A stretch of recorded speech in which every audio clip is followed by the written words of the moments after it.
doing something that no one had ever done. There are no apps for moving. And the reason for that is because it's really hard to build. So when you ask how much it's changed over the years, drastically, dramatically. He started out with just a couple engineers. I think he hired our first engineer from Craigslist so many years ago, and just to build a proof of concept. And from there, you start to realize, what do consumers need when they move? How do we reach them earlier in the process so that we can be more helpful? That's part of our involvement here in multifamily. And also for me as a marketer, and you guys will find this interesting, the psychology behind moving and what people want and what they're stressed about, and how do you build an app to meet those needs.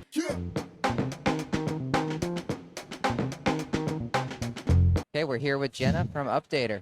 Jenna, go ahead and introduce yourself. Hi guys, nice to be here at NAA on the show floor. My name's Jenna Weinerman. I'm the VP of Marketing for Updater. I've been with Updater for going on 11 years now. The company's only 11 and a half, 12 years old. Wow. I run marketing, so we can talk shop today. How did they pull you in 6 months after starting? Oh, interesting. I was actually at another startup in the moving industry, believe it or not. Hot space. Yes, you wouldn't think so, but it is. I was in sports marketing prior to that, and there was a startup many, many years ago that approached me about running their marketing. And I thought to myself, oh, moving, that's a painful area. And I'm a very creative marketer, and I thought I could bring some benefit to the industry by joining that company. So I gave up all my perks of sports marketing life, Yankees tickets in New York and this and that, to join the moving industry. And ultimately, Updater found me from that company, poached me, and I've been there ever since. And I love it. Love what we do. Love our mission. And it's been a really fun journey. Which I'm happy to Are you going to jump on this? 10 years later, have you not got them on board with Yankees tickets? I guarantee if I wanted them, but I'm actually a Phillies fan. I'm local, so welcome to my hometown in Philly here. It's a good time to be a Phillies fan. We're one of the best. Yeah, I think this is that would our be a year. fun series if it was the Yanks and the Phils, because that could happen. No, that was the series, I believe, in 2009. Was it? When we lost to the Yankees in the World Series. Oh, wow. Yeah. Retribution. Yeah. Yes, we won 2008, lost 2009 to the Yankees, so it would be big. Yeah. That's for sure. For sure. So what has changed with Updater since then? Like you were just telling us off air, like how much you're a technology company at this point. Did it start that way? Yeah, no, we were very small. So, you guys founded Digital. Maybe you're interested in our founder's story. Very much. So his name's David Greenberg, and he was a lawyer doing mergers and acquisitions. And he was moving from one apartment to another in New York City, which can be challenging. There's nowhere for moving trucks to park and this and that. But what he did was, on his yellow legal pad, in very true lawyer fashion, made a list of all the things he needed to do to move and companies he needed to update. And he called it his update list. Hence realizing, there has to be a better way for this. There has to be an app for that. There wasn't. And he'll laugh if I say this, but like a true crazy person, quit his job at a corporate law firm and started Updater many years ago. I prefer courageous. Not Courageous, crazy. yes. Yeah. Yeah, his mom would say crazy. But he very courageous, very brave, tackling the moving industry and doing something that no one had ever done. There are no apps for moving. And the reason for that is because it's really hard to build. So when you ask how much it's changed over the years, drastically, dramatically. He started out with just a couple engineers. I think he hired our first engineer from Craigslist so many years ago, and just to build a proof of concept. And from there, you start to realize, what do consumers need when they move? How do we reach them earlier in the process so that we can be more helpful? That's part of our involvement here in multifamily.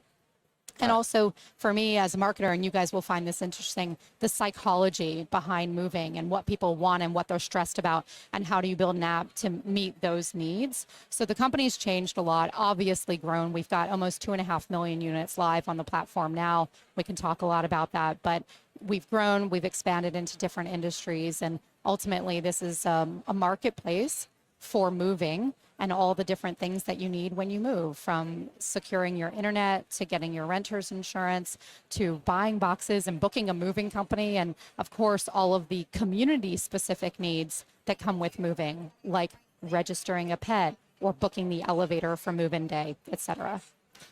Rita, I can't let it go. She said the industry has changed drastically and dramatically.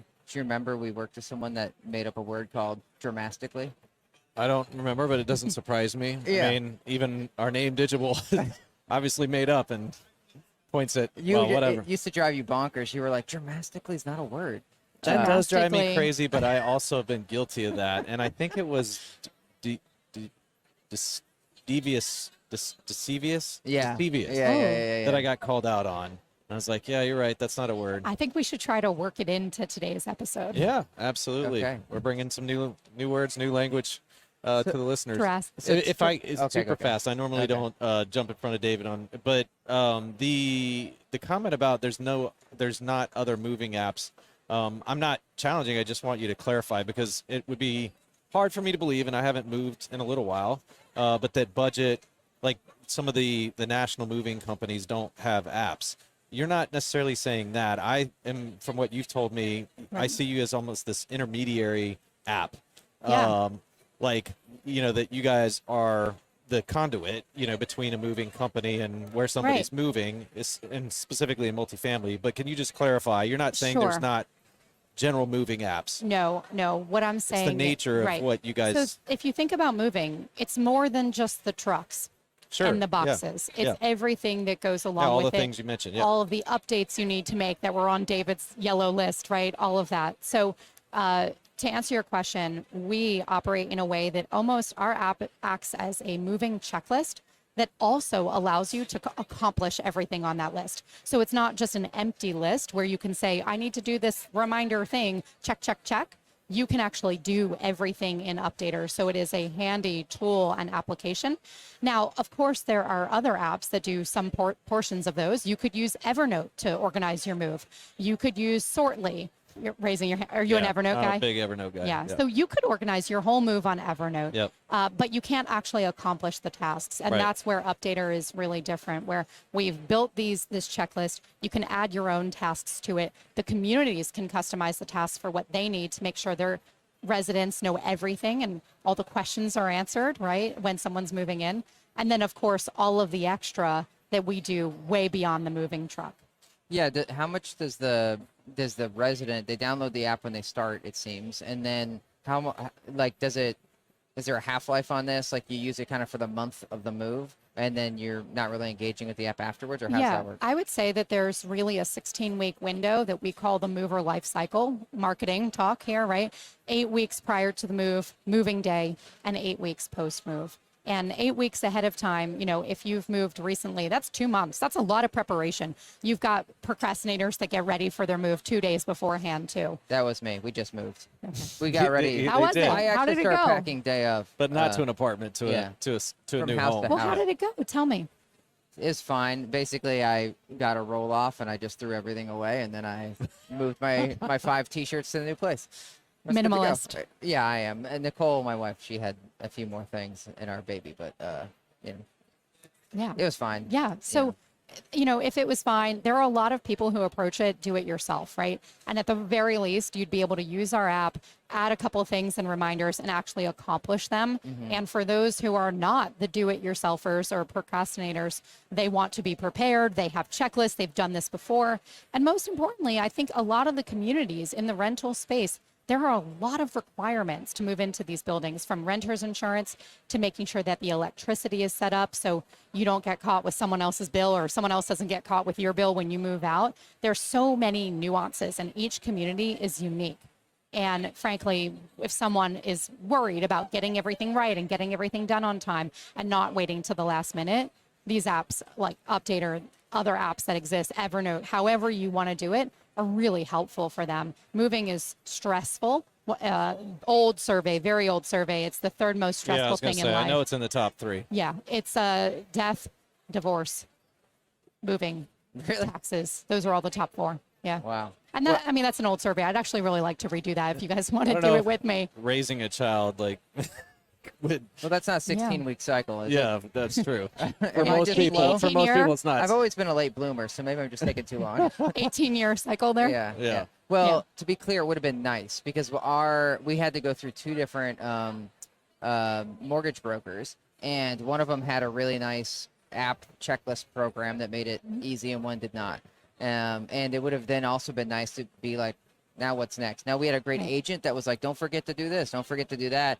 But I did not necessarily know what was coming. So she would say, she'd like 2 days later be like, now do this task, now do that task.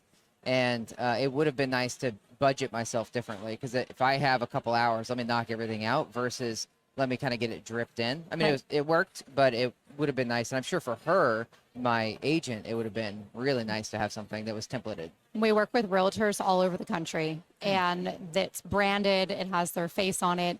And all they would do is say, David, here's the app that's going to walk you through all the things I would remind you of. Yeah. And now you don't have to hear me nagging you and reminding you of all of these things. And when you bring that back to the community space and think about in multifamily, the leasing agents, this is a lot of work on them. They're saying, don't forget to do this, don't forget to do that, and make sure you send me this. And things are getting lost in email, and the resident doesn't remember. So the leasing agent side of our product is really fascinating. You look at every single move-in that's happening. Apartment 15A and 16D, and Dave and Reed are moving in. And it tells you exactly how many tasks they've accomplished and what they have remaining. You can remind them through the app, and it pings them in their push notification saying you have to do this. And you know what? If you're not ready to do it, hit remind me later. I want to do the insurance thing tomorrow, right? Snooze feature. Love it. Snooze. It's great. Sorry, I'm stuck on you and I moving in, and she said David and Reed is moving in, so I guess I'm Bert and you're Ernie. It's how I'm thinking of it. Who's Which is better? good. Who's better looking? It's better than a two-headed monster, so that's what we're usually called. Yeah. I love All right, that. Well, Well, You guys so are a great duo. I do have a question that I don't always ask, so take this as a compliment. But the way you're describing things and the limited competition, I'll say from what I've heard, where's the objection? Who, like when you, I mean, and you're not biz dev, you're marketing, but Yeah. I'm just curious. This seems like such a no-brainer for, I mean, at least in our world, in multifamily and some of the adjacent. So yeah, what kind of objections ever come up? Yeah, it's a great question. The biggest objection is simply, well, we've always done it this other way. And frankly, you know, I've visited many communities over the years, and the way that they do it, we've always done it this way, is a piece of paper. It's a piece of paper that's ripped in half, and it sits on their desk, and it says, Reed, moving to apartment 16D. And it has your name and all the things you need to do written down, and then check marks next to it, whether you did it or not. It's that piece of paper. But that piece of paper is very flexible. It can be anything you want it to be. So in order for us, I would say the objection to, you know, encourage property management companies to give this a more streamlined shot and automated shot, Updater needs to be better than that piece of paper and offer enough flexibility. So sometimes they'll say, oh, well, on that piece of paper, I write this thing. Do you have the ability to do that? And maybe we didn't build it yet, right? So we do have the ability. We're actually launching this coming up literally in 2 weeks to add a custom task. So it will be as flexible as that piece That of sounds paper. like the catch-all feature. Yeah, Which kind I'm of. not saying is a bad thing, but it fills in the gaps, right? If we're there's gonna- something that yeah. somebody hadn't considered or Yeah, I mean, if people start filling out the custom task for the same thing over and over again, we will build that the proper way. But for right now, it's a really great stopgap for all the communities who have that one objection of, but my piece of paper really works for me. And I think it's just the old way of doing things. And frankly, moving, if you think about it, it's been the same way for decades. I always like to go back to, I don't know if I'm dating myself here, but the Oregon Trail. Do you remember the Yeah. game? Moving I've and got fording the, the river with the Conestoga wagon. It's been like, it's not that different. You still did put you all your, not play Oregon Trail? no, I didn't. What? You would have been going through school. You probably skipped computer lab or were like Skipped meaning like I actually didn't show up for class, or are you saying I just didn't take that class? do you remember computer either lab? Because is- you might is be right likely. either way. Do you remember computer lab? Yeah. Oh, It's yeah. my favorite Yeah. time of the day. Yeah. I remember when the computer lab got the blue iMacs, the Oh. translucent Oh, ones, the yeah, big yeah. computers. I do You were in a remember that. wealthier neighborhood than I was. Yeah. That was a big day at middle school. Yeah.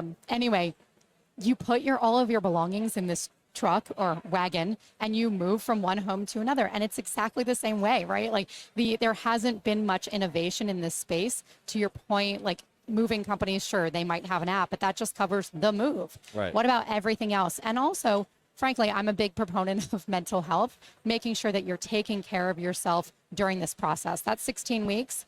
You can really fall apart. There's a lot of to-do lists, and people get really caught up in all the things that need to happen. It can be stressful. You have a child, moving that child, right? How do you make sure that that child has a really smooth move, and that their room is set up first so that their transition is easier, right? There's so much more than just the truck. You haven't mentioned the cost model, and you don't have to if Yeah. you don't want to, but What I'm wondering is how do you set expectations when you bring on a property management company? You're talking to the operator. It's like, here's the ROI behind this, because there's all sorts of intuitive ROI, but when it comes to the actual, like, Yeah. bottom line, I saw, and if you want to highlight just a few of those Sure. stats you shared with us, but one of them was related to retention. Somebody that comes in is 80% more likely to be happy in the offboarding if they have good onboarding, something to that effect. And you probably can connect that potentially to some type of quantifiable ROI for an Right. operator.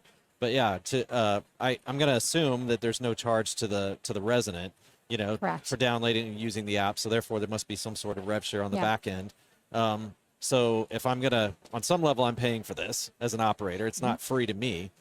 What's the ROI? How do you Right. talk through that? Cool. So for residents, it's free all the time. Unless they buy something in the app, they're going to be paying for it themselves, right? So booking a moving company would be an example. That's not free. But using the app is free for residents. So that's the marketplace or part of. That's marketplace, So correct. there's transactions happening inside the app Correct. that also you guys potentially, it's all the whole affiliate, kind of marketing Yeah. cost model. Yeah, we're integrated with all the partners in our app.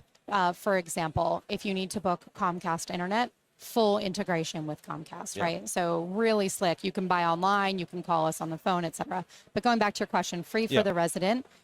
For the property management companies, this is actually free through the end of 2024. Very exciting. We launched this sort of resident onboarding product and we're giving it away for free through the end of 2024. So call us if you're interested. And in 2025, the pricing will actually be on a per property per year basis. And it will, depending on the size of your portfolio, size of your units, et cetera. My sales guys might not like me saying this, but we know it's never going to be more than $99 per property per year, capping it at that. Wow. So it could be way less, just depending on your size and scale. And then going back to the ROI portion of your question, this is really exciting. So for many years, we have had this moving app, and it's on me as the marketer. Let's talk about marketing for a minute. It's on me to educate the industry on why you should worry about move-ins and why move-ins matter. And so we actually published this really cool report called the Move-In Effect. It's called How the Hello Impacts the I'll Stay Longer, because what we found as marketers, first impressions matter, brand matters, how you show up for your residents matter. And that a lot of companies were putting so much effort to attracting residents. This is something you guys know all too well and help all of your clients do. Bring prospects to the table, take them on a tour, show them a tour. If they're out of town, how do you do the tour remotely, right? Spend all this money attracting them, and then things go horribly wrong on move-in day. And that is an unfortunate scenario because, please hold while I flip to the right page of this, residents satisfied, this is a Kingsley survey, shout out to our partners Kingsley. Residents satisfied at move-in are 59% more likely to renew their lease, and 79% of residents who are satisfied at move-in remain satisfied. Move-ins are make or break moments, and so if you're not paying attention to them, there can be real downstream effects on renewal. So I would say that the ROI is categorized in three ways. One, on resident retention. Some of those stats can start to prove that. Two, on employee morale and performance. This is no secret, leasing agents do a lot. There's a lot going on. And what I would prefer is that they focus on selling and doing what they do best and not have to deal with the logistics of moving. And oftentimes, I think the average stat, in fact, we took a survey here last year on the show floor, surveyed leasing agents, 60 to, I think it was 60 or 65% of leasing agents spend more than 6 hours a week managing move-in logistics, just going back and forth. So talk about employee performance and morale, doing something that they don't really love to do. Nobody likes to deal with this. So hand it off to us. That's cool. And then the third part would be on ancillary revenue and partnerships. So if a community or a PMC has relationships with some sort of preferred providers, maybe it's their pet providers or they have a babysitter or something that is their preferred insurance, for example. That's a much better example with money that we can attach to, right? But if there are preferred providers, we will put them into Updater and say, Reed, when you're moving in, you have to do these things. And by the way, when you're signing up for renter's insurance, this is the one provider.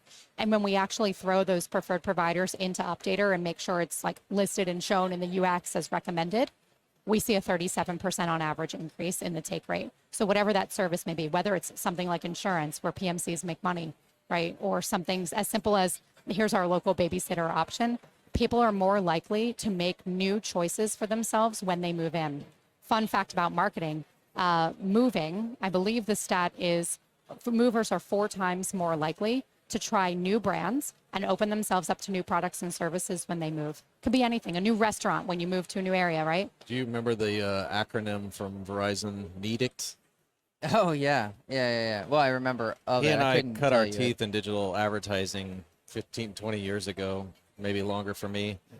But we actually sold digital advertising and yellow page advertising, if that still exists. Yeah, I love it. We need an app for that. Yeah, we do. And NEDICT was the acronym highlighting the opportunity of a new move-in because of what you're describing. It's like they haven't yet set their buying, or Habits. haven't made their buying habits or decisions, and so it's a golden opportunity for what you're describing. Exactly. So yeah, just couldn't help but reminisce there. Well I done. love that. Yeah. It's right. I mean, it's moving is actually a hyper spend event, if Yeah, you will, yeah. similar to planning a wedding or having a baby. There's all these things you need to buy in that short 16-week window, right? So Updater helps consumers organize all their thoughts, organize all the chaos, and actually complete all those tasks. So the ROI, resident retention, employee satisfaction and logistics of their own jobs and making sure that they're focused on what they're doing. And of course, driving ancillary revenue for the PMCs. Yeah, and the possibilities are almost unlimited as far as how this company can grow, which I want to get to in a second, but I want to let, if you had a question or two, I have 2 left. But did you have anything else you wanted to? My mind, it keeps going on the, if you guys are worried or if there's any concern, I'm going to say probably not, but it just makes sense to me that a property management company or a property should have its own app. And it's weird to me that it's similar to how a leasing agent has to log into multiple systems, that we have, Third party consumers Yeah. logging into multiple systems throughout Yeah. the life cycle of their property. So you know this space better than I do. Speak to me about that, and is that going to change, you think, in the next Yeah. decade, for example? It's a good question. We're really aware of that. So we provide a couple different ways for renters to actually use the product. They can download a native app if they want to, don't have to.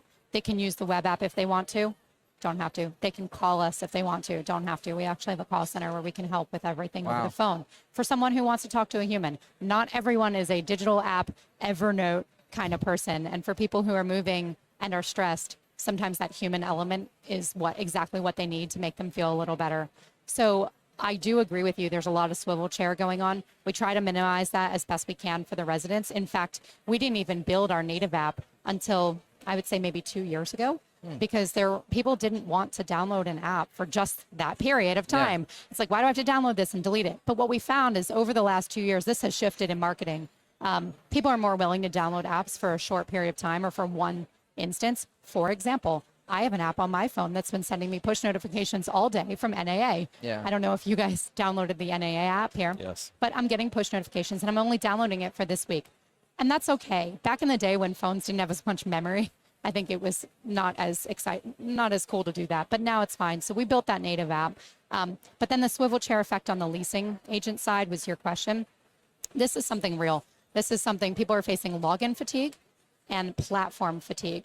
I wasn't going to talk about this, but I'm going to. We actually just launched Auth-O, which is passwordless logins, and SSO, single sign-on. So for all the PMCs out there that care about security as much as we do, that's really important for us. So that's sort of solving the login and password fatigue issue.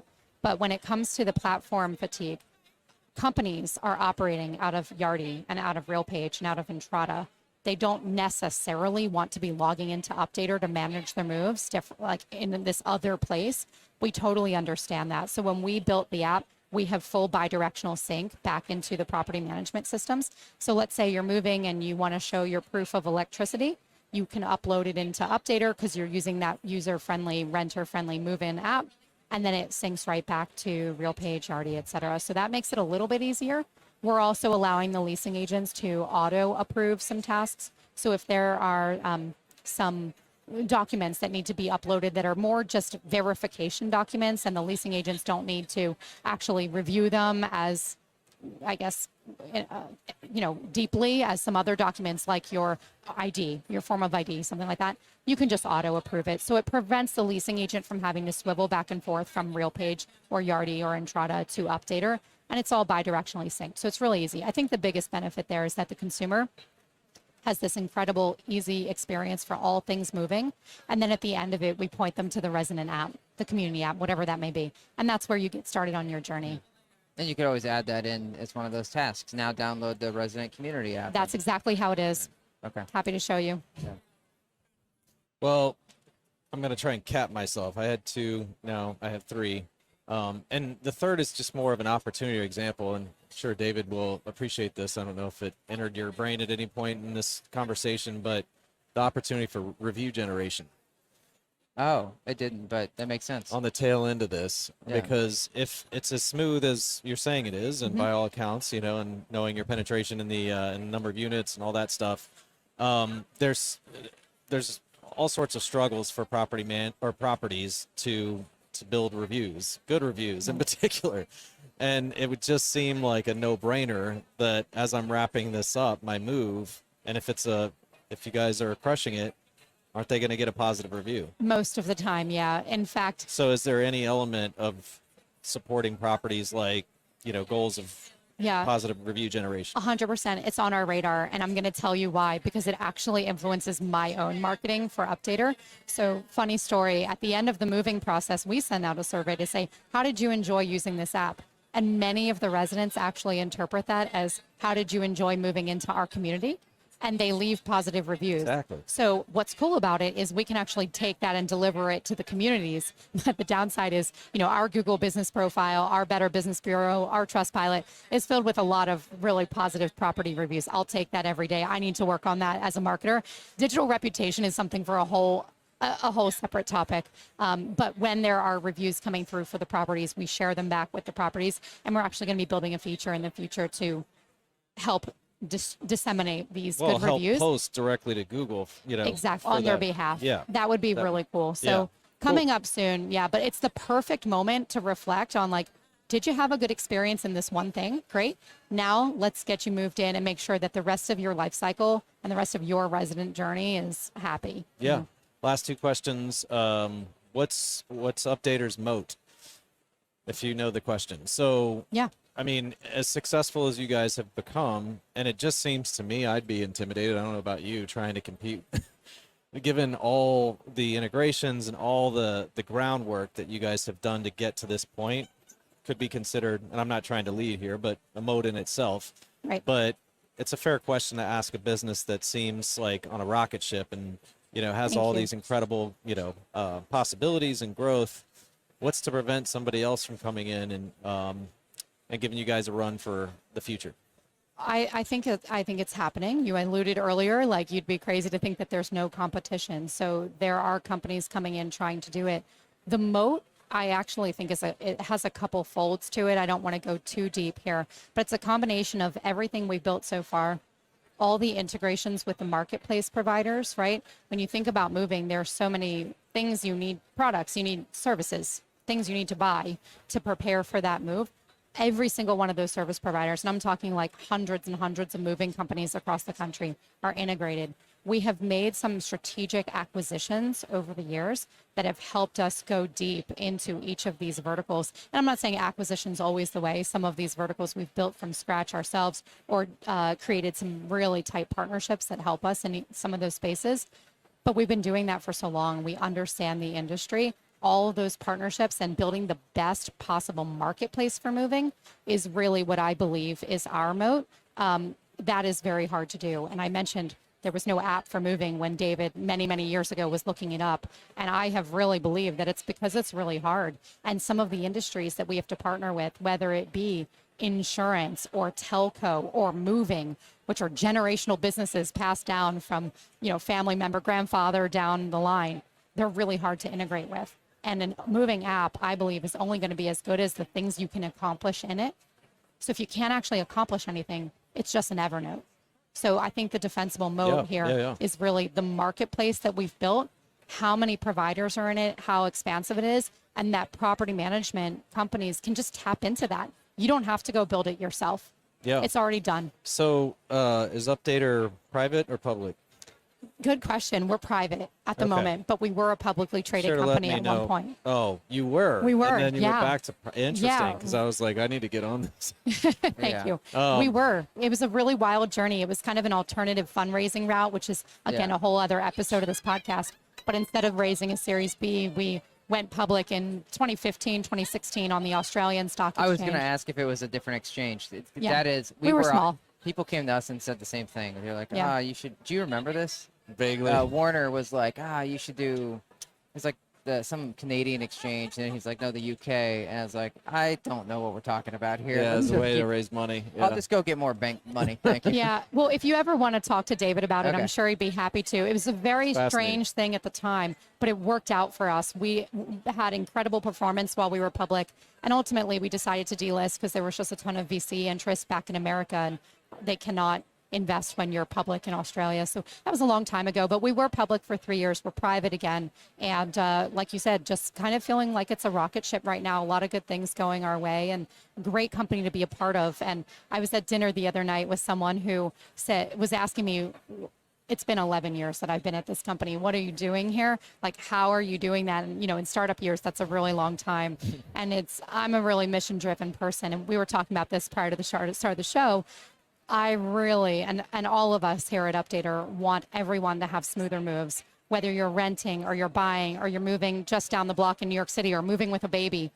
Everyone should have a better move. This process is just broken. We want to make it better. And that's really what we're trying to accomplish here. It's awesome. Love the passion, love the mission. My last question is kind of a piggyback on what you were just talking about on the rocket ship and the growth, but where the expansion lies. So obviously you can keep going, and at some point you'd expect a plateau, like in a specific vertical, but always new assets, new buildings coming up.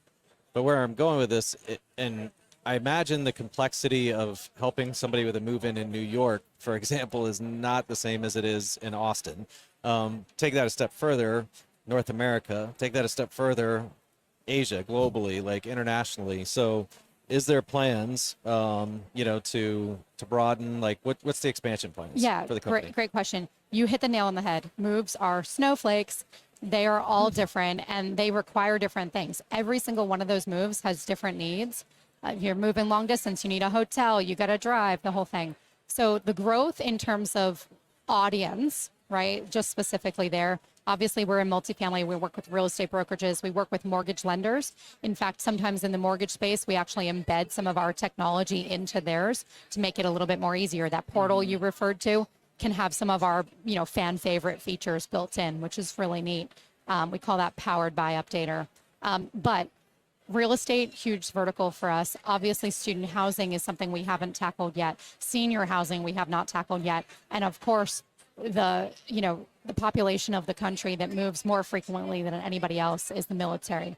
And I'm really happy to share, I can't talk too much about this, but I'm really happy to share that there's an all new moving program rolling out for the government. It's called the Global Households Goods Contract, and we are building the technology for that program, which is fantastic. So military members move more than any other audience, and we're really proud and honored to have been chosen and selected to build technology for that, the largest relocation program in the world. So when you talk about growth, really, there's different audiences. And then, of course, eventually opening our app up to the public and allowing anyone who's moving to be able to use it, customize it, and go from there. You haven't yet said international, though. International, Global. yeah. That's going to be as part of our, Because military relocates often Correct. from one country to the next, Yeah. not just interstate. yeah, good point. So there is an international component to that program.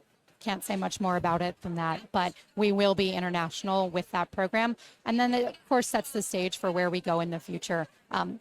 United States, people here move way more frequently than in other countries. We're not the highest moving country, but we are on the list of the top 10. And That's so, a fun trivia question. Yeah. yeah. Who would you say moves the most in the world?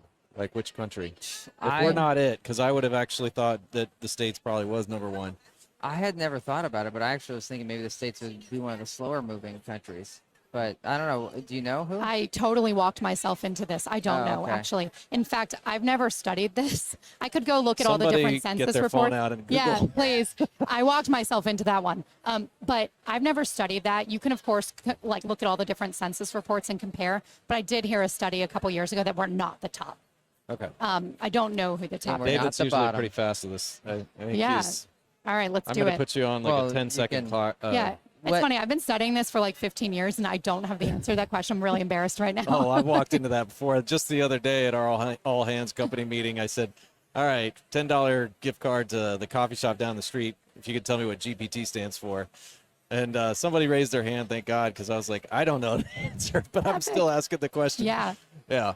Are you guys making use of it? Yeah, I mean, it's a big question for us is like how aggressively to use it and lean into it, because I think a lot of companies like us are finding like different kind of, I'll say, pockets of the company and ICs, that are finding, applications and are being more efficient in how they get their work done. Yeah. But there's obviously a lot of still unknowns, Yeah. concerns. And so is it something you can really weave in as kind of part of your operating fabric? That's TBD. Yeah. But yeah, like everyone else, we're excited about the possibilities, but not necessarily rushing into Yeah. a full adoption. I have been experimenting with video, like AI for video, AI for content generation. I think it's really impressive, but what's challenging is the voice and the tone, and it sounds like a robot, and everyone's going to have the same exact content, and then we're in a bad place when everyone's producing the same thing. I recently discovered, this is not a plug, I'm not affiliated, I just happen to be a customer trialing it out, Jasper AI, Yeah. which writes content on Yeah. brand and on voice. So I just set up the voice and tone guide, went through it. It was wildly easy, and the results are really good. So I think I'm going to keep using it, but You'd just a think little that tip. all you'd have to do is integrate, or it would integrate with your Gmail or whatever, and then it's like just suck in, and that's Yeah. my voice, Yeah. right? Well, brand voice, I mean, not my voice, but the updater okay. voice and tone, right? We have one way that we talk to consumers, renters, Yeah, movers, okay, I follow and you. another in, for example, in this space in B2B here. So you brand voice. Got it. What was that? Just as we wrap up, the vision statement or mission statement that you said to us off air at the beginning. Oh, sure. Yeah. We hope to be the go-to destination for everyone to conquer their move. I may have said it a little bit differently. You pointed more to like making moves smooth for everybody. Yes, Right? Isn't that what there's a you're- lot of ways I can say it, but I gave you the official one there. Oh, okay. But yeah, my goal and everything that Throw it we're in a trying GPT to. and give it Yeah, a few put it- different put it in versions Jasper. and see what lands. No, this is all about making moving smoother for everybody in the world. We're not at international level yet, but here in America, we're on to something. 25% of all U.S. household moves flow through our system. And we're really proud of that. I can't think of a lot of startups that have that type of market share and market penetration. So we've been at this for a while. We know what we're doing, and we're not going anywhere. And hopefully one day this will be like, if not already, big time name brand. Well, I'm just impressed. You picked about your passion and how put together it sounds like the company is with its mission and values and direction. Because there's a lot of friction here. It's like there's the to-do list that you're competing with, which is like the first thing every programmer programs. Then you're like, hey, we integrate with telco and moving companies, and what was there's a third thing. Insurance and Insur- utilities. And None of those yeah. are fun things. No. Like all of them are things that most people like get really bored and almost like indigestion from. And yet you seem like you guys are really just motivated and bought in. So I'm impressed. Thank you. Thank but you. I appreciate that. To fix you on your walked into it, United States, Switzerland, and Australia are the three top countries. Does for it say moving. which one is the top? It didn't. It just said these are Right. the three top. And then I went, what are the least moving countries? Yeah. You want to take a guess here, Reed? Well, Oh. before I do, that doesn't necessarily connect to wealth, but when you said Switzerland, I was like, Yeah. maybe there's something there, but I don't Australia's not associate or bad. assume Australia is one of the wealth. But I think maybe, but I think about the volume of moves, right? So that stat talks about frequency, but in terms of volume, Yeah. United States. Yeah. Yeah, I was going to You say know, that's not per capita or whatever. There's no normalization probably. That's just like total. But I'm Right. seeing some correlation and causation here. Updater was in two countries of the three. and those countries are movers. Yeah. You I didn't know what Yeah. you're gonna say, but Yeah. I That's knew funny. something. So the yeah. least moving countries. Wait, can I guess? Yeah. I want to say Greece. It wasn't on this Okay. list. Hold All on, right. hold on. Least move. Mexico. No, Maybe Italy. no. Okay. So we have we're wrong. China, Venezuela, and Cuba. Interesting. I would not have guessed that with China.